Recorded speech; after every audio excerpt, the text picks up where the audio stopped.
사업가 한만호 씨는 2010년 검찰 특수부 조사에서 한명숙 전 총리에게 9억 원을 줬다고 진술합니다.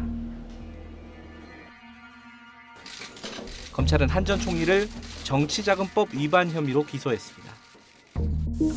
재판이 시작되자 한만호 씨는 검찰 진술을 뒤집고 돈을 주지 않았다고 법정에서 증언합니다.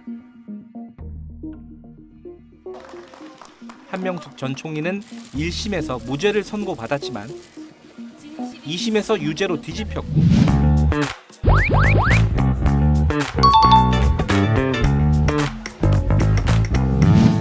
윤석열 대통령이 정영식 대전고등법원장을 신임 헌법재판관 후보자로 지명했습니다.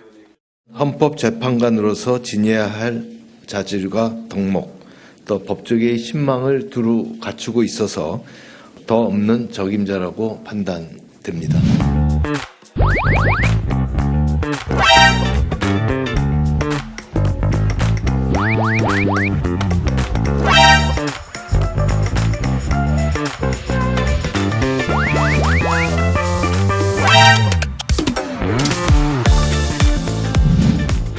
모두 도와주겠다.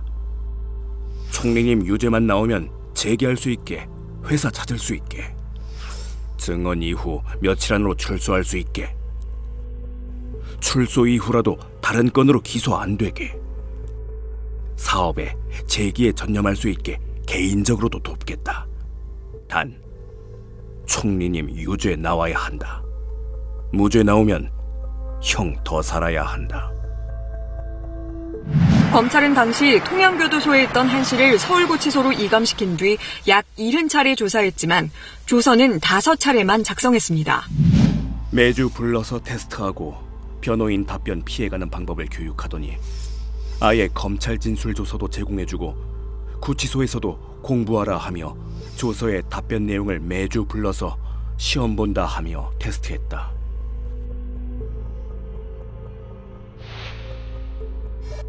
출정 전날에 방에서 운동장에서 시험 준비하느라 혼자 중얼중얼대서 다른 수감자들이 이상한 사람으로 쳐다봤다.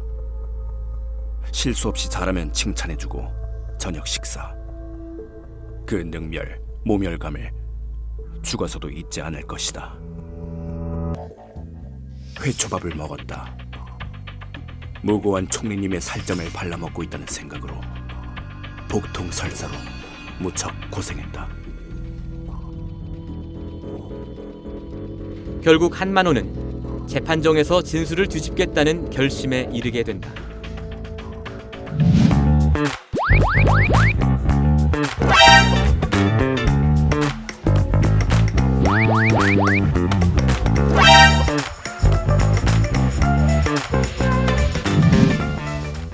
원주 교도소에서 죄인 한만호 서신 올립니다. 쏟아지는 죄책감, 자책감으로 감히 서신 올리기가 두렵고 민망함에 염치 없게도 기나긴 시간의 망설임 끝에 꼭 한 번만큼은 사죄의 서신이라도 올려야만 될 것 같아서 용기를 내었습니다.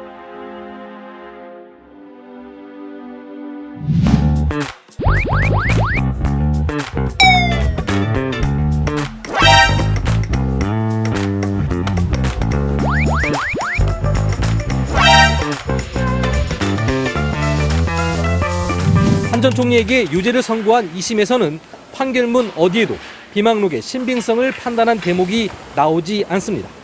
오히려 상고심에서 대법관 5명은 2심 재판부가 증거를 제대로 살펴보지 않았다고 소수 의견으로 지적했습니다.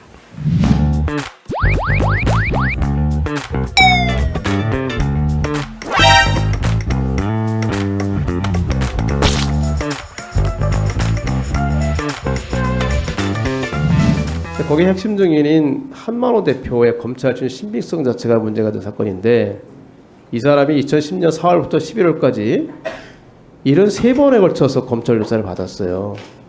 그런데 그 중에서 보면 한 번의 진술서가 있고 5번의 진술서가 있습니다. 나머지 67번에서는 아무런 자료도 없어요. 검사가 주요 참고인을 이렇게 불러가지고 아무런 기록도 남기지 않고 조사한다는 것이 과연 적절하지 않다는 건 당연하지 않겠습니까? 검사하고 그 사람하고 무슨 얘기를 하는지 아무것도 알 수가 없잖아요. 어떤 내용이 있었는지. 이 수사의 적법성이 심각하게 침해된 사유에 해당된다 이렇게 생각하는데 거기에 대해서 후보자님 생각 어떠신가요? 저희의 선고가 대법원에 올라가서 판단을 할 때 대법원의 그 소수 의견의 그런 부분들이 분명히 지적이 되었습니다. 네. 신빙성을 판단함에 있어서 그와 같은 어떤 수사 과정에서 있었으니까 그런 부분을 좀 더 세밀히 살펴봐야 된다는 의견이 있었던 걸로 알고 있습니다. 그래서 저는 그때 당시에는 그 진술의 신빙성 여부에 대해서만 생각을 했고 그렇게 이제 검찰에 많이 불려나가고 이런 것들과 관련해서는 그것이 어떻게 영향을 미쳤을까라는 부분에 대해서는 어느 정도 생각은 했지만 그 당사자가 검찰 증언과 진술과 1심에서의 증언 내용이 바뀌어버렸기 때문에 그래서 그거보다는 간략하게 마무리해 주시고 신빙성 문제를 더 적어도 형사재판에서 그 형사 수사 과정에 잘못된 점에 대해서는 판결문에 그런 점도 좀 지적을 하셔야 된다는 제가 말씀드리는 거예요. 네, 그렇기 때문에 수사의 적법성이라든지 인권의 이런 민감한 부분에 대한 인식이 부족하시다. 제가 그렇게 말씀드릴 수가 있다는 거죠. 유념하도록 하겠습니다.